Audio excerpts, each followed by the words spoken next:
Welcome to Game Week with the Compas. It's NFL Week 11, and man, there's a lot of good games on this schedule for Week 11. There's like Buccaneers, Bills just getting lost. There's a hyped up matchup in between the Seahawks and the Rams. There's Lions, Eagles. There's Broncos, Chiefs. There's a lot of good games on this Week 11 schedule, and we're here to cover it all. And if you're new to the show, we cover it from a betting standpoint, from a betting angle. We give you what the odds are saying. We tell you what the sharps are doing. We tell you games to avoid. And like I mentioned last week, people want to call us out whenever we're wrong. So we got to brag about the wins to remind people that we know what we're doing here. So last week we said stay away from Broncos Raiders, but hey, if you want to take a chance, go on the Raiders side. It was an ugly game, but the Raiders covered, like we said. Uh, we also mentioned, I think it was Bills Dolphins. Dolphins won. Saints Panthers. Saints beat the Panthers. I know we got it wrong on the Cardinals and the Seahawks and the 49ers and the Rams there.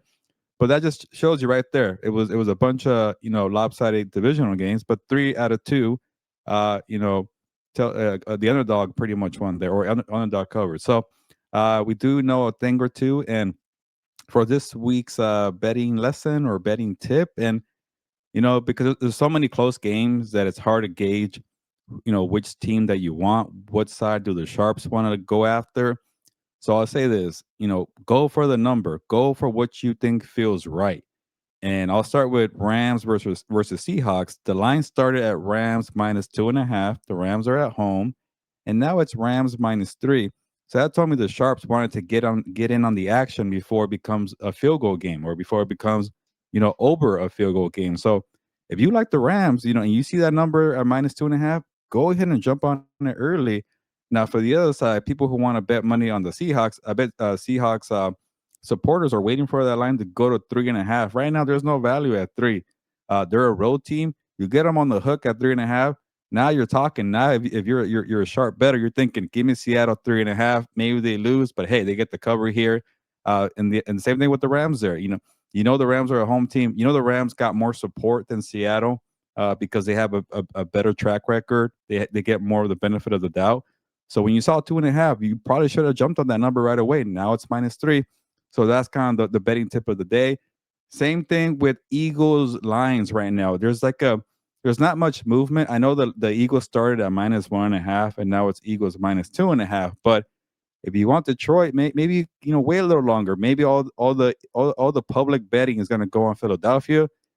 They beat the Packers on Monday Night Football. They're once again the talk of the class. Maybe if you're a Lions supporter, maybe you get that number at 3 or 3.5 come kickoff. So it's all about kind of having a feel for the numbers. I just wanted to say that because there's so many tight games. So, when you're looking at the schedule and you decided, hey, you know what, I'm gonna go on that team or that team, kind of focus on the number you want. And from a different point of view, it's not even about the team. It's think about the number that you really want. That's probably the better tip right there.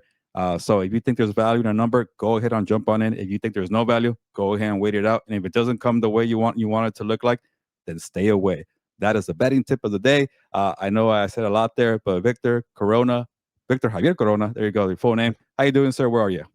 Doing good. That's really good advice. Just in terms of what's been going on lately what's been going on with the betting market too. So it's just something to keep in mind. Let me fix this up. There we go. Yeah, it's crazy what's been going on too in terms of like the lines and how they move. I was talking about that the other day in terms of you see the line. I think you mentioned the Eagles and the Lions kind of move from when it opened. Sometimes, one of the things I remember you talking about was the look ahead line. I think that's something you have to keep an eye on too. You want to Yeah. jump on those before they either move up or move down depending on where you're leaning towards making a bet, Gilbert. Yeah, the look ahead line is good because you just never know when injuries occur, and sometimes you just get lucky and you get a nice number before everybody else does. So, yeah, there's always some value on the look ahead number, and it's a little risky too because you don't know how a team's going to perform after their game. You don't know who's going to be healthy, so things it could go both ways there. But again, the biggest thing we could stress here on the show, it's worry more about the numbers, focus on the numbers and the actual teams, and then if you do that and you have the discipline to just focus on the numbers and not get caught up in narratives, you're probably going to do well when it comes to NFL betting. And I know right now, Victor, NFL or just betting in general is getting a lot of crap right now because of what's going on in the sports leagues, and people are saying, "Oh, betting is a terrible thing. Betting is a sin. Get rid of that crap. You are the worst person in the world if you're betting." And I get it. It's to some people, it could definitely consume your life, and to the sports leagues are being affected by this. Uh, yeah, I know there's pros and cons, but honestly, there's a lot of pros here, and I think there's a lot of smart people who really regulate this stuff, and that's what I try to relay is talking to the odds makers, the people who are involved, and then here is information that I feel like people should share or use. Yeah, and I think part of the problem too, Gilbert, I know we're not gonna get too deep into it, but I think eventually you'll see prop bets get those will go away. Yeah. I think, like these kind of like the betting line for games, I think that's gonna stay. And it's about regulating it, man. And going forward, I think it's a learn they're starting to learn what they can get away with and what they can in terms of, hey, like it's kind of like the wild west. Once everything got approved, it was trying to, and you're competing with other apps. And I think eventually, if you get everything regulated, I think you'll see some of this stuff kind of go away, Gilbert. Yeah, no, I'm with you there. It's just still early in this process here of this being kind of available to everybody on their phone too. Yep. But we got a bunch of games to Yep. discuss here to break it all down. NFL Week 11 game week with the Compas, like we mentioned. We've gotten a good amount of stuff right. We do sometimes get some stuff wrong. We're not gonna shy away from that. That's just part of the business here. But we're gonna give you all the information that you need before betting on NFL Week 11 because again, it's a big time schedule. Yeah, and we're gonna start our main event game of the week with a great matchup here between the Detroit Lions traveling to the Philadelphia Eagles. The Detroit Lions are two and a h- are sorry, the Eagles are 2.5 point favorites. The over under here is 44 and a half. What are the numbers saying for this matchup, Gilbert? Because it's an interesting matchup. It's one we all wanted to see last season, whether it was because the Eagles weren't they weren't a first place team because they finished second, and then Detroit Lions ended up getting beat by the Commanders. So we never got this matchup. We finally get it here now. But what are the numbers saying about this matchup? Yeah, quick promo, quick reminder, and introduction. My name is Gilberto Manzano. Feel free to call me Gilbert or Gil. I cover the NFL for Sports Illustrated, and I have a weekly betting column posted every Thursday morning at si.com. And I usually talk to an odds maker or two for what to look out for when it comes to NFL betting. And yeah, this week I spoke to Chuck Esposito. He is the one who's running the Station Casinos sports books, and there's a bunch of Station Casinos. By the way, I really like station casinos because they tend to cater more to the locals. They tend to cater more to the people who don't want to get screwed over when it comes to money. So I always recommend station casinos because they do it right. Good food. They're not paying me to say this. I just have experience going to station casinos, and it's you avoid the whole penny pinching when it comes to that. But I just wanted to say that real quick. And yeah, Chuck was mentioning that he has a sense that he's going to have to be rooting for the Lions, but that's not a bad thing. You could root for the Lions. The Lions usually come through. So what that means is the public's going to be on the Eagles here. I think there was some sharp play early on, like I alluded to, because the Eagles went from -1.5 to -2.5. So again, it's all about getting the right number. But now that it's kind of stopped here, I think the sharps, the other portion of the shark community, and say they want the Lions, are probably going to wait for the public now to take over. Like that's how it goes. It's like the sharps start early to get the number they want, and then the public in between the days pound the money or pour the money on the team that they want, and then the other half of the sharp play, they wait to see what comes out from that, and then they bet the other way. So that's kind of how it is. Sharps go first and they go last. The public goes in the middle. And Chuck Esposito is expecting the public to be all over the Eagles, which I get. The Eagles just beat the Packers in prime time. People were watching that game. You saw the Eagles' new look defense. They came to play, and then with the Lions, they look good, but they played a bad Commanders team. And then Dan Campbell's taking over the play calling duties offensively. So, uh, to me, I'm gonna go with the Lions. I had to make a bet here for my best bets here. I wish I would have gotten a better number, but to me, I could definitely see and I'm not gonna say it's an easy lock here, but the thing I'm gonna bet on is I think the Lions are capable of scoring against any team. And I know they haven't been as good as last year offensively, especially the passing game with Jared Goff. And I do wonder if the Packers offense did a terrible mistake not attacking the Eagles secondary. I don't think that's gonna happen here with Dan Campbell calling plays now offensively. So say the Lions have their typical dominant offensive showing. Now, can the pressure goes back to the Eagles. Now, can the Eagles score? Can they keep pace with Detroit? I don't know right now. I know I give them a lot of credit for being versatile, but and I think you've been on this one too, Victor. And I know Fernando brought it up earlier this week on Compas on the Beat. That right side is not doing well. Lane Johnson got hurt. The right, they can't find the right Yeah. guard, and that's affecting Saquon Barkley. So to me, you might be one dimensional. You're not in rhythm as a passing attack. I know they could do it. I trust Jalen Hurts to break out of his funk and then at any moment. But I'm gonna bet on Detroit. Pouring it on. Not saying to take the over, but right now, if you score 24 points against Philly, that might be enough. Yeah, and that's part of the issue with the Eagles is that the it feels that they've been too reliant in terms of kind of squeaking out games. But at the same time, Gilbert, they've had the toughest schedule so far. They've been great teams like the Rams, the Chiefs. You go up and down that schedule. I mean, if you look at it, they've had the toughest schedule, and credit to them, they've been successful in beating the teams that they needed to beat. Unfortunately for them, they lost some questionable games against the Giants, and but those are division games. When it comes to this year, I really like. I'm with you here. I like the Lions in this game, and part of it is because of what you've been saying in terms of Dan Campbell, like him taking over play calling duties and being a little bit more aggressive. One of the things that I was impressed with, and I know this has to do with fantasy football as well, is the fact that they're starting to use or be more they're starting to target Jameson Williams a lot more, and they're using him in the middle of the field, which is good to see because he's their deep threat. Like everybody's just expects Amon-Ra St. Brown to get all the underneath stuff, but if you start to attack down the field, then you allow some of the running backs to be able to have better runs in the running game. So I'm with you. I like Detroit in this game, and eventually, like the Eagles having to face all these tough teams, like it it eventually gets to you, and it just feels like even some Eagles fans are just like they are really just upset with this team. I don't understand. Like they know their team better than anybody.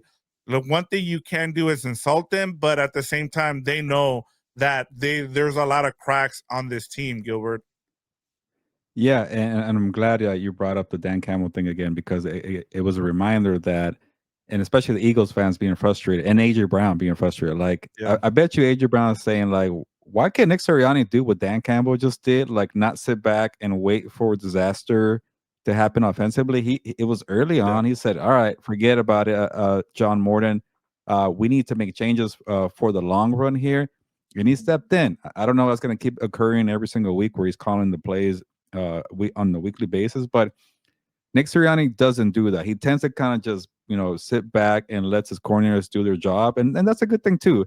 And Nick Sirianni has a track record of getting to the Super Bowl, and I think what he does works for the playoffs, and he's willing to do the dirty work. He's willing to do whatever it takes. And by the way, I love Dan Campbell's response today when he was asked about the tush push, and he was Yep. like, "I love it. I don't want to take anything else out of the game. I'm a purist. I'm all about finding advantages and then on the opposite side being asked to go and figure out how to stop it. So I love that response there. But uh, in terms of a regular season matchup, I feel like what Dan Campbell did offensively is going to pay off in this game here, as opposed to the Eagles, who have been out of sorts for most of the year on the opposite side with Ken Patullo. Yeah, and I think this game means more to the Lions than it does the Eagles in the regular season.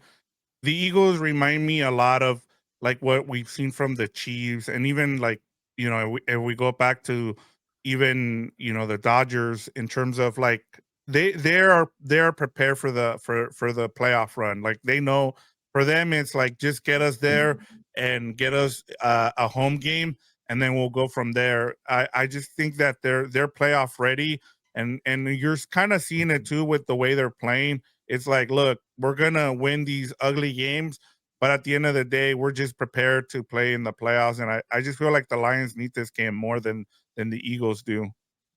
Yeah, I'm with you. Yeah. Yep. All right, let's moving on to our co-main event, and that is the Kansas City Chiefs traveling to the Denver Broncos. The Kansas City Chiefs are 4-point favorites. The over-under here is 48 and a half. Gilbert, what are the numbers saying in this matchup? I am intrigued by this +4 for the Chiefs. We've talked about divisional games, so I'm interested to see what the numbers are saying in this matchup. Yeah, I've seen it different, or I've seen different numbers at different places. I've seen 3.5. I've seen 4. I think I've seen more 3.5, but it's a little mix there. And I asked Chuck Esposito, again, the odds maker at Station Casinos in Las Vegas, and I pretty much said, like, this seems like a spot where the sharps could go, right? And you get more than a field goal. The Broncos are at home, and Chuck brought up a good number. I think the Chiefs are 1-6 against the spread in Denver the last 7 years. So I'm like, whoa. But then he said, like, actually, I haven't really seen a lot of sharp action on Denver, and it's because of the Bo Nix roller coaster where they can't trust Bo Nix there. And at this point, what are you really waiting for? If you're a sharp and you're thinking about taking Denver, you should probably jump on it now. But there's a lot of love also for the Chiefs, so maybe you get a better number. And like we mentioned, it's 3.5 and 4. Maybe it does go a little higher, it goes to 5 because the Chiefs are a public play. So, uh, but yeah, so maybe it could be something where sharps eventually get to Denver, where the number gets a little higher. But that tells me a lot right there, where it's like people don't trust Bo Nix, and maybe it's better to stay away from this game.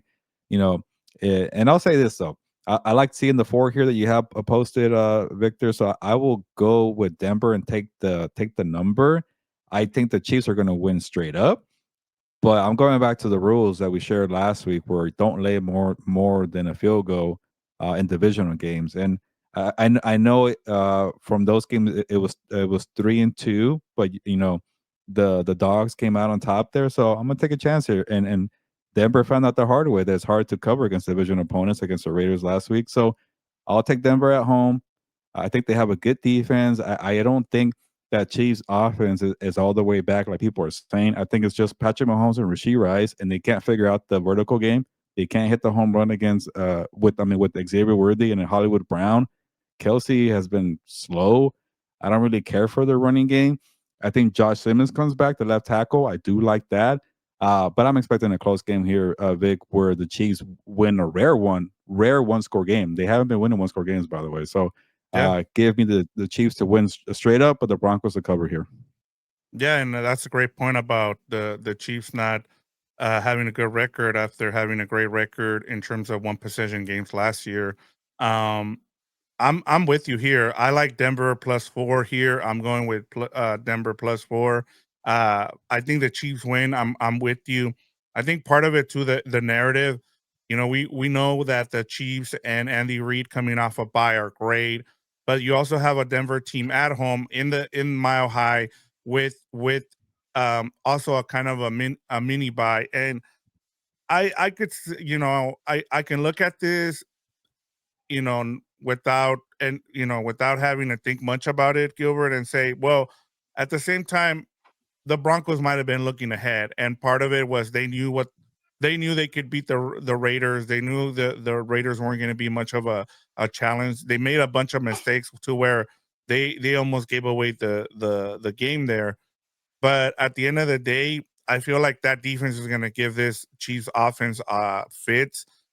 You talked about it earlier in the season how they really matched up well against the Philadelphia Eagles, and they used that second half to be able to come back and beat the Eagles. I feel the same way here. I think they built this team, Gilbert, to beat the Chiefs, and so if they don't at least keep it close, there's going to be a lot of questions towards Sean Payne and and the way they've constructed that team, because this is your Super Bowl right now. This is why it was to take down the Chiefs, and so if you come up short here, I think you're going to have a lot of questions coming out of this game. Yeah, that's a good point by you. Like the Eagles and the Chiefs like to let the opponents like beat themselves. They both these teams like to find small advantages and then harp on them. But the Eagles are in a different class right now than the Chiefs when it comes to these little small advantages. And we saw the Broncos beat them, and I said that was a good matchup because of how physical they're. One of the few teams that could get down and contend with short yardage situations and the touch push. So they're one of the teams willing to hit hard and fight back when it comes to physical football. A lot of teams are not willing to do that. I think the Chiefs at one point were good in that area, but they're not that good this year when it comes to that. So hey, maybe like you mentioned, maybe the Broncos kind of give them a taste of their own medicine, flip the script on them, and say, "Hey, yeah, our offense is not doing well, but we could definitely play, sound football, and wait for you to make the mistake because we have such a good defense." So I could definitely see that. I wouldn't be surprised again if the Chiefs win. But for some reason, I don't trust Bo Nix, but for some reason, I am expecting a close game. Yeah, and I don't know if you remember last year's game, Gilbert. The Broncos should have won that game. The Chiefs blocked a field goal Oh yeah, at the yeah. end there. I mean, it just yeah, like I said, at home, I like the Broncos here. I'm gonna take that +4. That's why I'm like, it's gonna be a field goal game, Gilbert. It just is with these two teams, especially with the way they're built. All right, Gilbert, let's move on to the LA betting market. We're going to start off with the Seahawks traveling to the Los Angeles Rams. The Rams are 3-point favorites. The over under here is 49 and a half. And you started your intro talking about, take your number, wait for your number. And it's funny because at the beginning of this week, this was a 2.5 for the Rams. It's gone up to 3. What are the numbers saying? And what do you think made it go up to a 3? Just kind of, I would like to get your thoughts on this. Yeah, I think the early money is on the Rams clearly because it went from 2.5 to -3 Rams here, and hearing Chuck explain why that is, and I thought I was kind of alone here, but a lot of people don't think the Seahawks are for real. I think when it comes to this matchup, the Rams are a more proven commodity. They're also at home. Matthew Stafford is playing lights out. Matthew Stafford is not Sam Darnold. So there's a lot of reasons to like the Rams here. So I think the Sharps win on the Rams here. I think the Rams are going to probably be a public play too.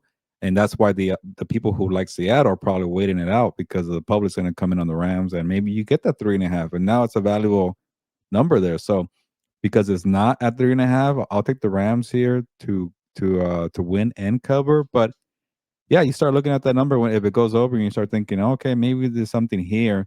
Uh, Even then, though, I'm not sure. I like the number because and I'll promote the interview we have with Eric D. Williams on. He's a reporter for Fox Sports. He covering the NFL, and we did a interview with him on House of Horns. That's a different channel, but also on their Compas on the Beat. And Eric kind of had the same concerns I had about this team here, and he said, I'm not sure I could say this, but he said he expects like a decisive victory, like a 10-point victory from the Rams here, and I could see that because the Rams are more proven, and Mike McDonald has struggled against Sean McVay so far. I know last year is not this year, but you know, I'm kind of leaning more on Eric's thinking. Like, I don't expect a 10-point win from the Rams, but I do expect a victory where okay, maybe it was close, but the Rams were always a step ahead, and it never really got out of hand. I could definitely see that there. But I'll express one concern here, and people are saying on that video with Eric D. Williams, where you know, what about the Rams' weaknesses? And I did get to them. They were at the end of the interview, and I'm worried for the Rams secondary against JSN and Rashid Shaheed. And it was easy to forget about Shaheed last week because they didn't need him. It was a blowout against the Cardinals. It jumped out to 35-0. But now that they have a vertical stretch playmaker to put pressure on this suspect, not very good Ram secondary, that's going to open up the middle for JSN. So I worry about that there. But right now, in terms of number, I will take Rams -3 at home. But if you want Seattle, definitely wait. But it's a tricky game. I would not be surprised if Seattle pulls it off, but I'm not expecting a total dominance from the Rams, but I think they're going to be a step ahead. I want to say that I'm in lockstep with you and Eric here, but I'm just gonna stay away. The one Hmm. I want here, Gilbert, is the 49 and a half. I'm taking the over here just because I know these two Wow. teams are going to probably score points. Even if you go and you check that interview out with Eric, as you should, stay to the end because he gives the score prediction. But that was a high number he gave Yeah. too, Gilbert. So I think we're all expecting Yeah. these two offenses to do something in this game, and I know a lot of people think, well, both of these defenses are much improved. They'll have something for them. It's just it's an indoor game. Um I just feel like they're gonna be able to move the ball, both of these teams, just with Clint Kubiak and Sean McVay. The reason I'm staying away, Gilbert, is just that I just don't know in terms of what we're gonna see in this matchup. There's gonna be a lot of, one of the things we always talk about, and you're a big boxing fan, and whenever we get heavyweight fights, you have this feeling out period, right? In the first couple rounds. And so, you don't know which way who to give the first couple rounds to just because they're over here feeling them, feeling out where they want to attack. And I feel like that's the same thing that's going to happen in this game where you're going to you're going to see whether or not Mike McDonald is gonna throw something at Sean McVay, and vice versa. And I think that's where this game is gonna go. And so I, I just don't know how each of them are gonna attack each other, just because it feels like we both mentioned this, that I think you can say for both the Rams and the Seahawks, they haven't really played anybody, right? Like, yeah, like the Rams played the Eagles and they kind of exposed the Eagles in the first half, but then they give away that game. And then with the Seahawks, like they're in their two losses.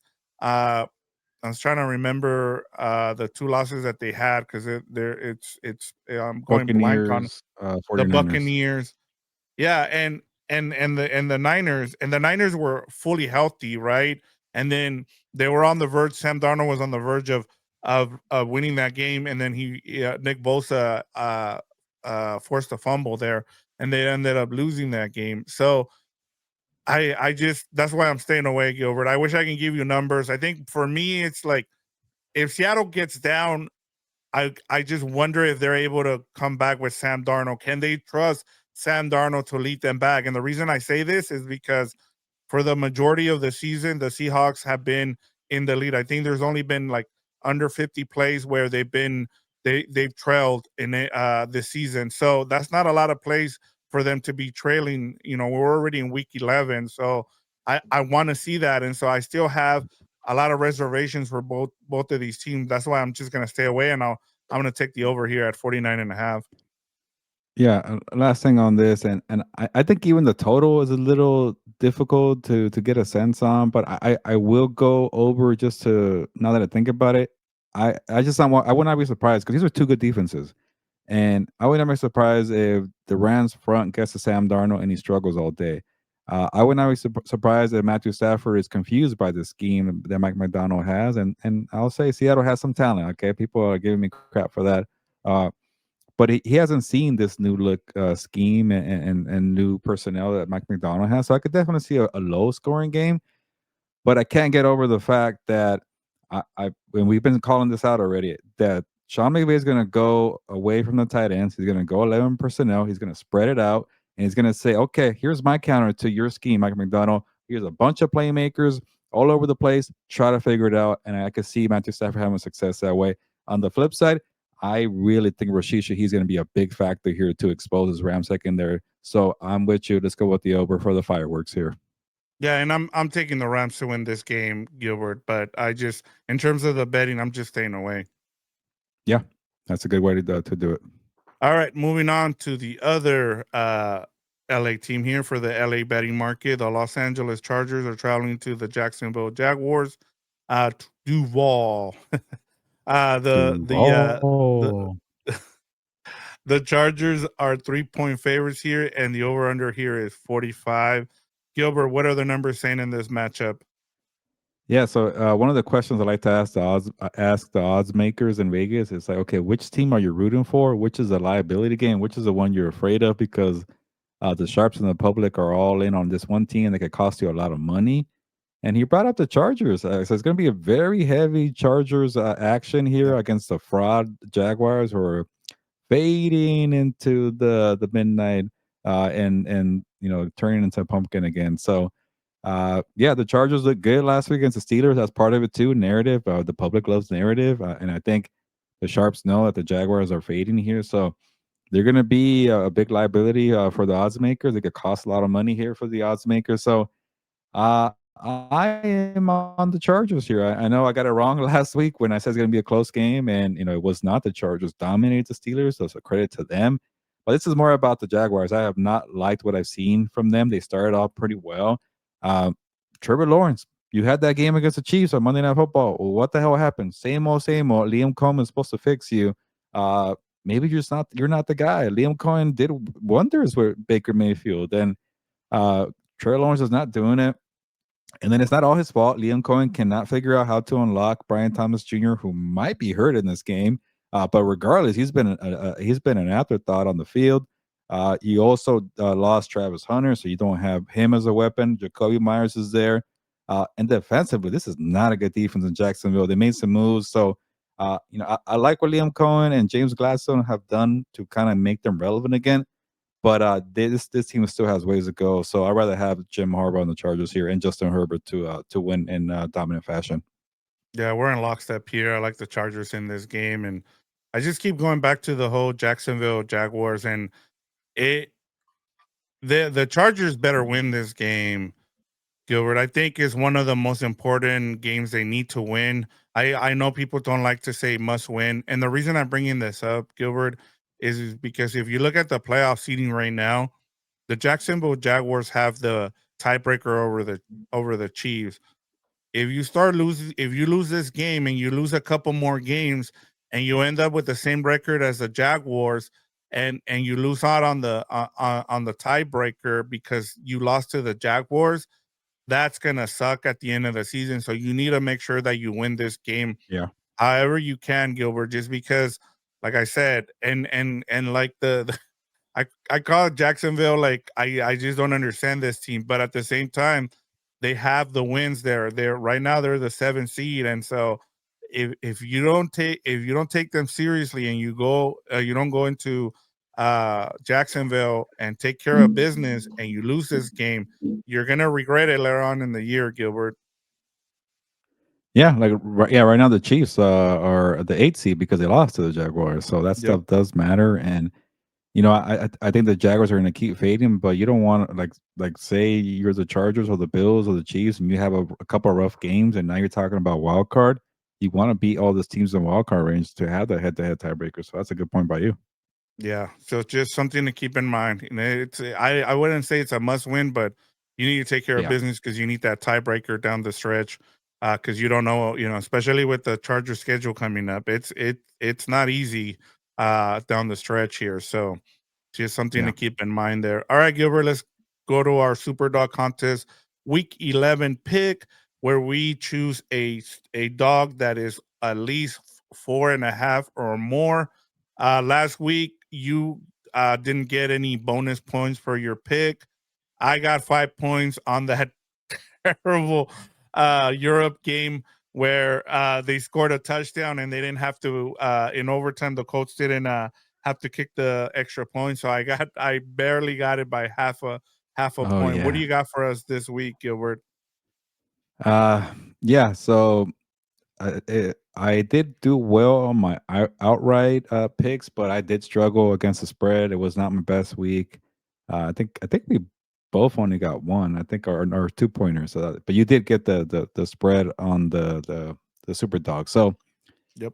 Yeah, and it was funny because the ones that I said stay away from, all the dogs hit, and the ones that I said I'm gonna take a chance on the dogs, they didn't cover for me.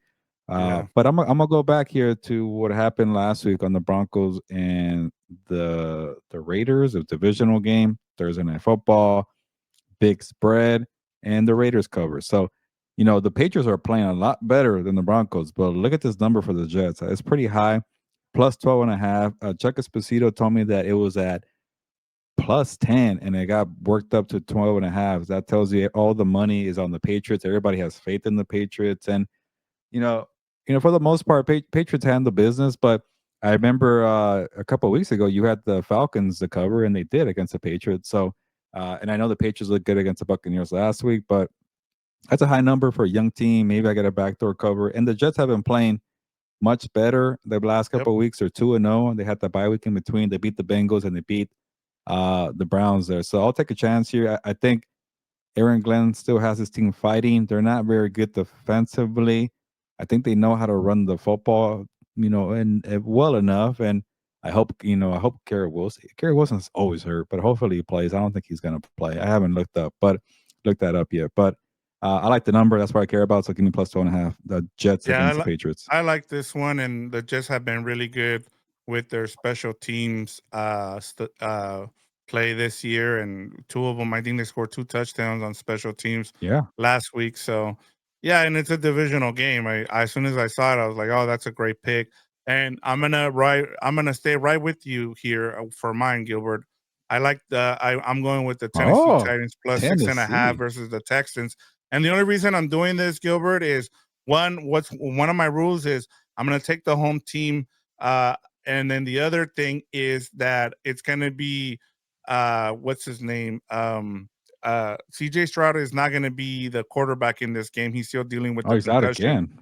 Yeah, Wow. yeah. So it's sounding like Davis Mills is going to be the quarterback, and they barely beat the Jaguars last week, and so like it's a divisional game, Gilbert. I just think this game's going to be close. I still like the Texans to win this game, but because from what I had to choose from, I went with this one just because I'm like, look, it's a divisional game. I'm going to take the home team here, hoping that at least keep it close because the Texans, outside of their defense, offensively, they're not creating a lot of opportunities, and the Jaguars pretty much gave that game away last week. Yeah, that was a wild game there, but I can never support the Tennessee Titans, especially not this year. But it does fall under the rules here. It's either stay away or go with the Tennessee Titans. You don't want to lay more than 3 against the Texans. But when we get to my best bets, I'm surprised you didn't take one that I was gonna take. I thought maybe you'll take it, so I left it for my best bets. But yeah, let's get to those right now. Yeah, and then for the season now, Gilbert, you are at 112 points. I am at 107. And so let's get to our betting locks for our 5 bets for week 11, Gilbert. Let's start off with your number 5. Yeah, last week I got screwed over, or not really screwed over, but I think I went Giants plus 2.5, and the freaking Bears won by 4. You should Whatever, have I didn't won get that that one one. if it wasn't for the dart injury. Yeah, yeah, I was looking good there too. But yeah, I get that my number 5 bet here is a little risky, and again, this is kind of a point system with the 5 being a 5 pointer, and then the next one being 4 points, 3 points, and so on. But I'm expecting the Lions best, and also, I'm taking the Lions plus 2.5 versus the Eagles, and like we touched on, I think the Lions have potential to go off offensively. I did like what I saw from Philly defensively, but that secondary wasn't really tested by Jordan Love. I think Jared Goff and all his weapons could put pressure on this Eagles team to counter and say, okay, well, now it's our turn to score points. Can they do it? I don't know. Yeah, I'm with you. Like I said, and they have better weapons than I don't want to go back to the Packers. I really don't want to talk about them. So I'm just gonna leave Yeah. it at that. Let's go to number 4. Yeah, I'm gonna break the rule here. I'm breaking a lot of rules here, but number 4, Falcons minus 3.5 versus the Panthers, and yeah, this is over the field goal line here for a divisional game. But and these are two teams that have burned me a lot. Two of the most inconsistent teams in the NFL. But I'm gonna take the Falcons and lay the points here because I think they're just I hate to say do, but I think they're ready to beat up on a bad team. They show a lot of fight and against the Colts. They covered against the Patriots and man, the Panthers, they like to get your hopes up. They're flying high, and you lose to the Saints at home.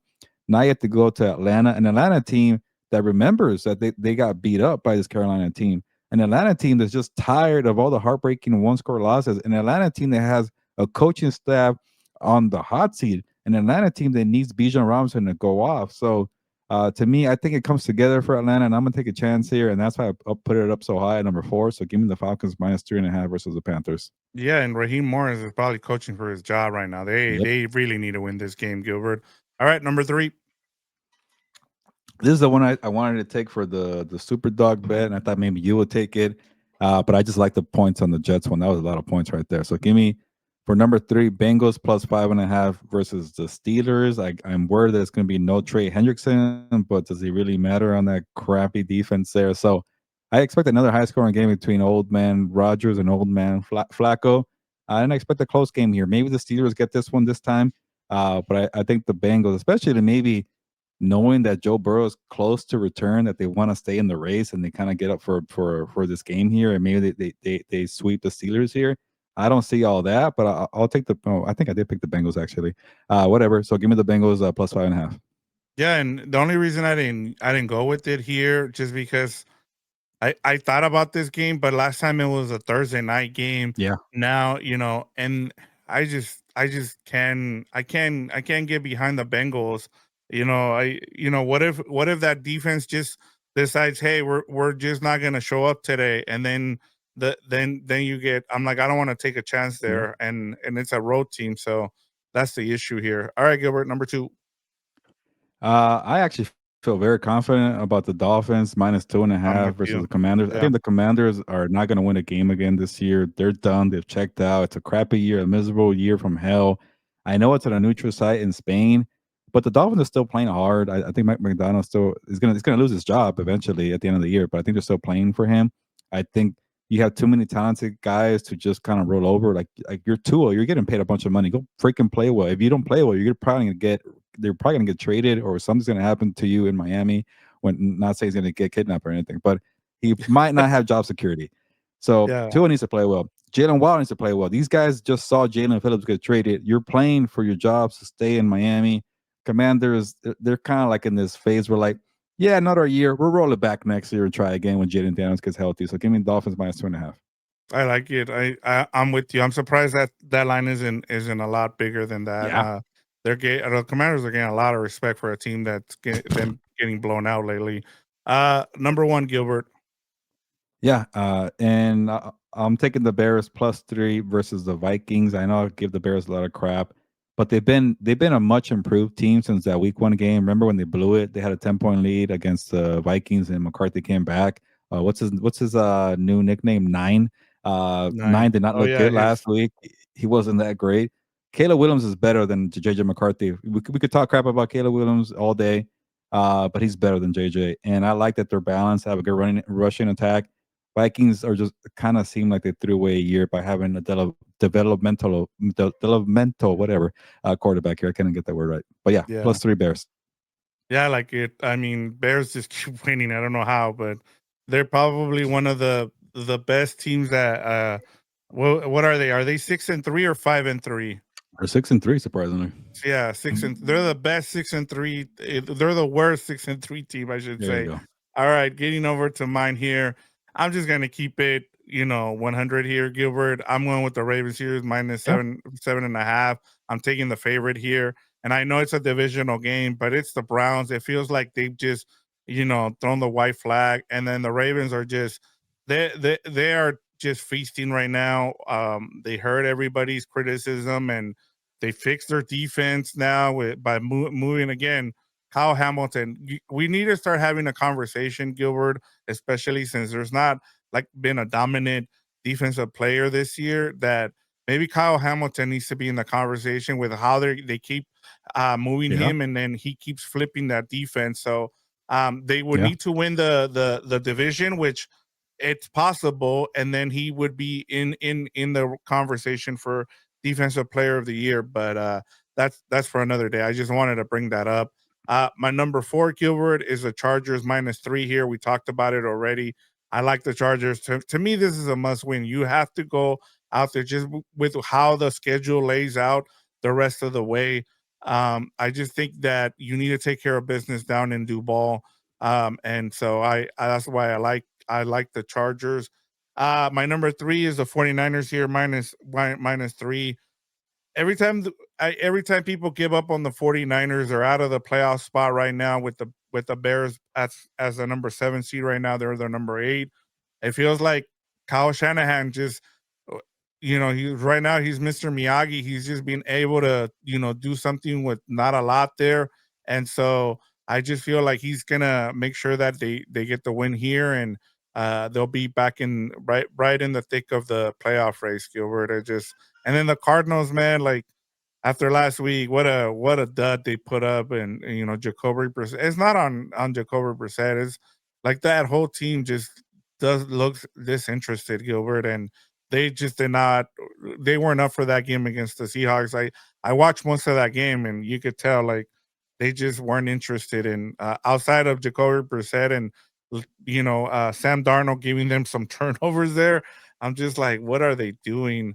Um, but yeah, my number two, going back to the Broncos here, we talked about it, we broke it down why I like the Broncos here, and then my number one, +5.5 for the Bucks. Yeah. The Bills again, I don't understand that number. Why the Bills continue to get big numbers here when they haven't shown outside of like I get it, they beat the Chiefs, but I'm like the Bucks are still a good team.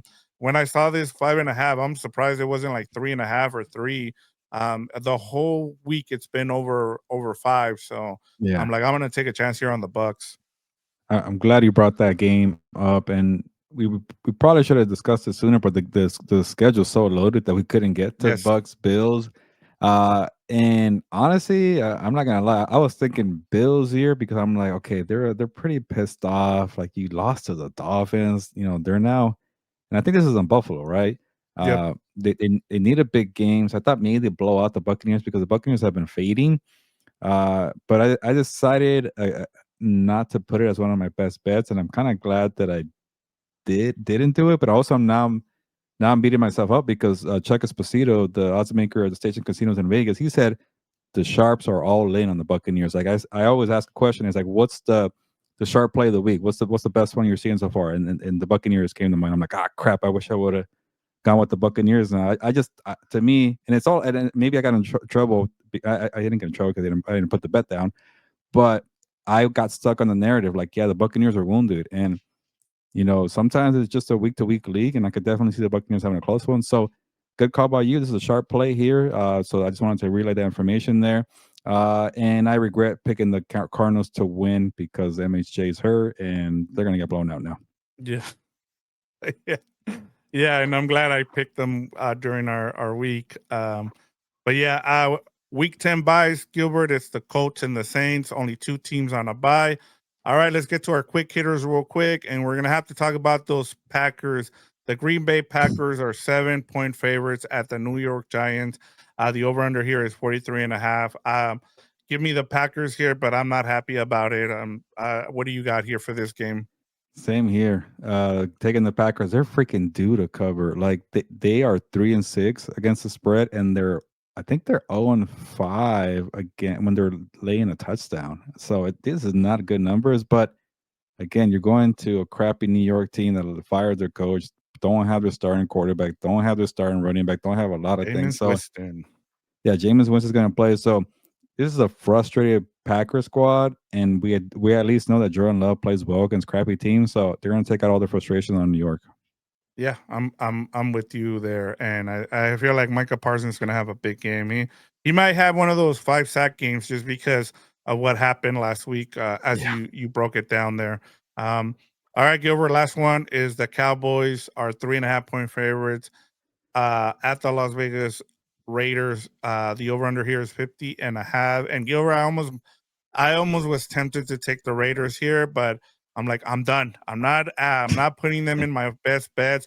Whether it's either whether it was picking the Cowboys or the Raiders here, any game that I see the Raiders in, I'm just staying away from. But I'll take the Cowboys here to win the game. This is the biggest stay away game of the week for me, but since we have to make a pick for all these games, I just wanted to say it's definitely a stay away game. But I'll take the Raiders here. They did at least keep it close. They were horrendous, but just give the ball to Brock Bowers and just get out the way, please. Yep. So I just don't buy the Cowboys. They got Quentin Williams. They're coming off a bye week. I get it, but yeah, I'll take the Raiders here. But stay away. Yeah, I'm with you there, Gilbert. All right, Gilbert, that is the whole slate of week 11. I can't believe we've kind of just breezed through this whole season, but here we are. I'll say this before we go. This is one of the best games or matchup weeks that we've had in a while. I hope they live up to it. It's been a Yeah. snoozer, especially with all the network games. All the primetime games have been awful. They've been boring. And and just as a punishment, Gilbert, I hope that uh that Rams Seahawks game lives up to the hype, because why would you put it at 1 o'clock when you had a chance to Yeah. move it to prime time? So I hope that happens just for that reason, Gilbert. Yeah, week 10 started with a 10-7 stinker by Broncos Raiders, and then it ended with the 10-7 It's stinker 7. by the Packers and the Eagles. People said they enjoyed the smash mouth football, physical defense. I didn't enjoy it. I need a little more offense. Jeez. But that's the way that week went. I can't even remember what game I liked. Was Colts Falcons the best game of week 10? That's not really saying much. The late window was just blowouts. So yeah, I'm not gonna forget. Nothing was worse than week 8. Week 8 was horrendous, but at least week 8 had the Jets beating the Bengals for the first game of the year. But yeah, it's been rough. You've been on this. The product has been bad, but this week better live up to the hype and have at least 3 or 4 epic games. But we covered everything here on Game Week with the Compas, our betting show here on Compas on the Beat. We talk to the odds makers. We give you all the information here, and then we make our picks. So best of luck to everybody and betting fantasy football. Enjoy the games. Check out everything we're doing on Compas on the Beat, on House of Horns, on What's Up Bolts. We do it all here covering the NFL. And we just have a good time with the Compas. But on that note, time to get going. Ya nos vamos. Pues, vámonos.